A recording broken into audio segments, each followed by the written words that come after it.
Hey, what's up, everybody? This is Charles. I want to welcome you guys to another episode of the Dreamerspro Show, where we cover everything from sports, hot topics, classic debates, entertainment, and where we give you a first perspective on things and how we see them.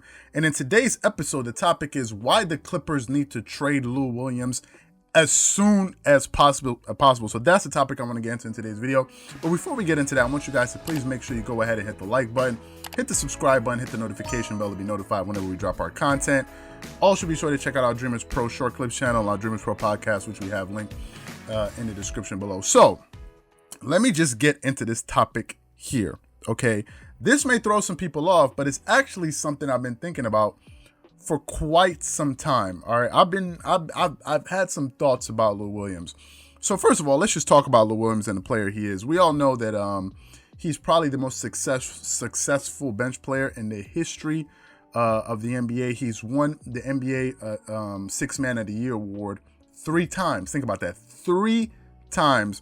In 2015, 2018, and 2019. Now, he's been a journeyman. He's played with a lot of teams in the NBA, but he also is the highest scoring bench player in the history of the NBA because Lou Williams is somebody simply that can get buckets. The dude can get buckets and buckets in a hurry. I think there was one game he dropped like 50 points a few seasons ago. So the guy is a bona fide scorer extraordinaire. The guy can get buckets almost in his sleep, right?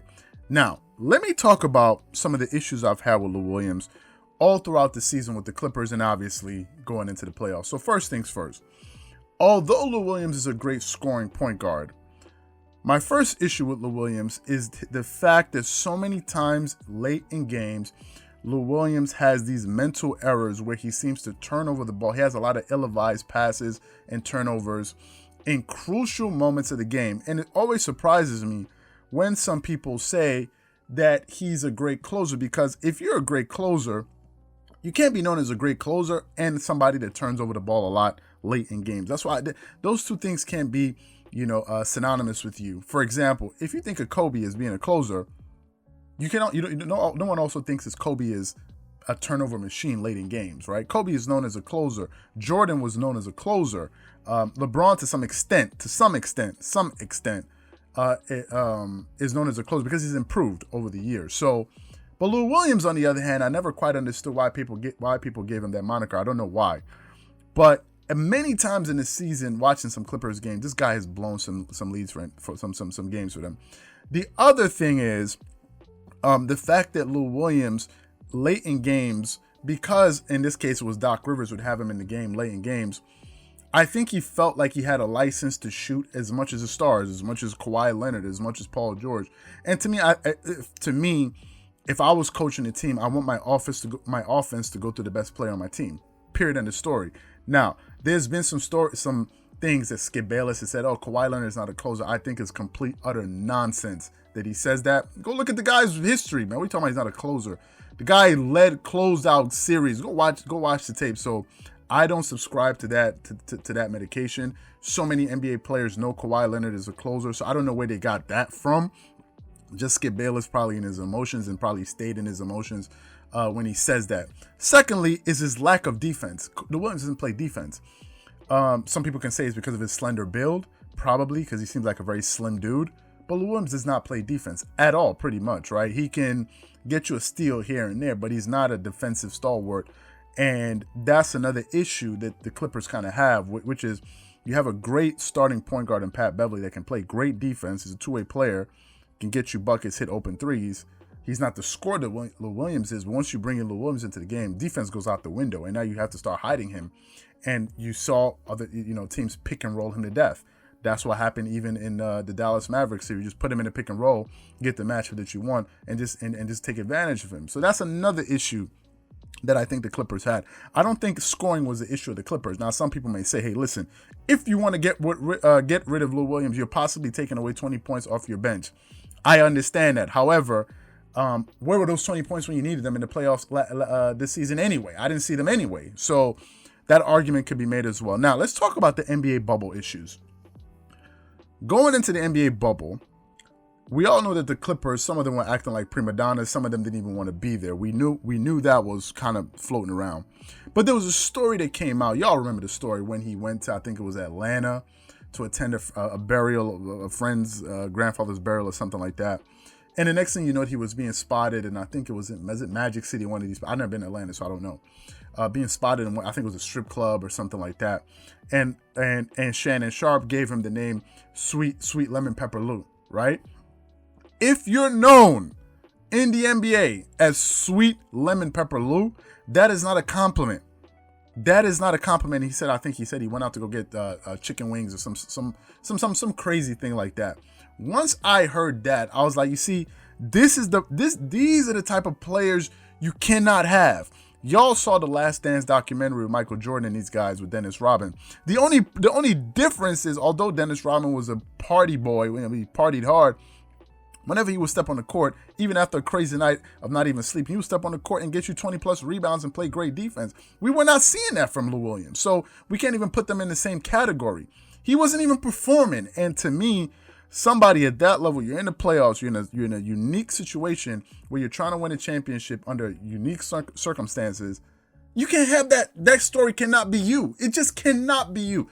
That cannot happen.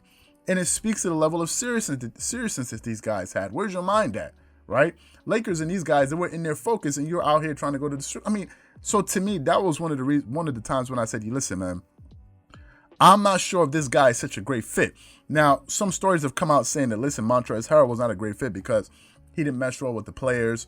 They didn't like him in the locker room. And I heard Shannon Sharpe saying the other day that Montrezl Harrell had an issue with Kawhi Leonard not practicing. Who gives a damn what Montrezl Harrell thinks of whether or not Kawhi Leonard is practicing? Who is he for his opinion to matter to Kawhi Leonard and whether or not he's practicing or not? Do they have the same resumes? What has Montrezl Harrell accomplished in the NBA apart from winning Sixth Man of the Year? Has he won a championship? Has he been to a finals before? No. So his opinion does not matter at all. Like, I wouldn't give a damn if I was Kawhi Leonard what Montrezl Harrell thinks. I'm not here trying to impress you or show you that I have what it takes to win a championship. Everybody knows that. I don't have to impress Montrezl Harrell. It's not my business. I didn't come here to impress you. Who are you for me to be impressing you? I'm an two-time NBA champion and all of this, and I have to come impress you. Who cares? Kobe Bryant at later points in his career was not practicing for many games because of his knees and stuff like that. You never heard any stories like that. LeBron James with the Cleveland Cavaliers, there's so many stories of him not practicing because he's a champion. So who the hell is Isaiah Thomas or some other player having issues with LeBron James not practicing? Who are you? Why does he need? Who are you the reason? Are you the best player on the team that I need to impress you? Some people say Montrezl Harrell wasn't happy. Who cares? Like, really, who cares? So there was that going on out there. But for me, I think the Clippers need to get rid of Lou Williams, to be honest with you. Now, I know they're going to lose a lot of scoring. We know that. There have been some reports about him possibly being traded, but they just need to get rid of this guy. Like, please, get somebody else. Get somebody else. Like, yes, he can score, but the lack of defense, the stuff about what happened last season in the NBA bubble, you guys can go find something else. Now, I have nothing personal against Lou Williams. I think he's a great player, but we've seen him with this nucleus of players, and we saw what happened. Not to say, some people can say, well, trade Paul George because he didn't underperform. Yes, he underperformed. Yes, Paul George underperformed, but at least he was present. He was in the bubble. He had some issues that he was going through, but at least it was there. Nobody heard the story of we can't find Paul George, or he's been in and out of the bubble. So for me, I think they should trade him as soon as possible. Apparently, he was one of the players that was causing some issues in the locker with chemistry. Get him out of there. You already got rid of Montrezl Harrell. Montrezl Harrell's already gone. Get rid of him too. And I know this may be an unpopular stance, but this is what I think. Honestly, this is what I think. I think they can get another good piece out there for him. Some team will need that type of scoring, that type of production, maybe coming off the bench or in their starting lineup, and just get somebody else. That's what I think. So, hey, listen.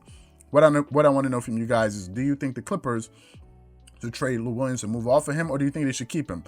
If you think they should keep him, let me know why you think they should keep him, or if you think they should get rid of him, then let me know why you think they should get rid of him. Whatever you guys think, please leave your thoughts and comments in the comment section below. Again, if you enjoyed the video, please make sure you go ahead and hit the like button, hit the subscribe button, and hit the notification bell to be notified whenever we drop our content. Once again, this is Charles here from Dreamerspro, wishing you guys an amazing day. Peace.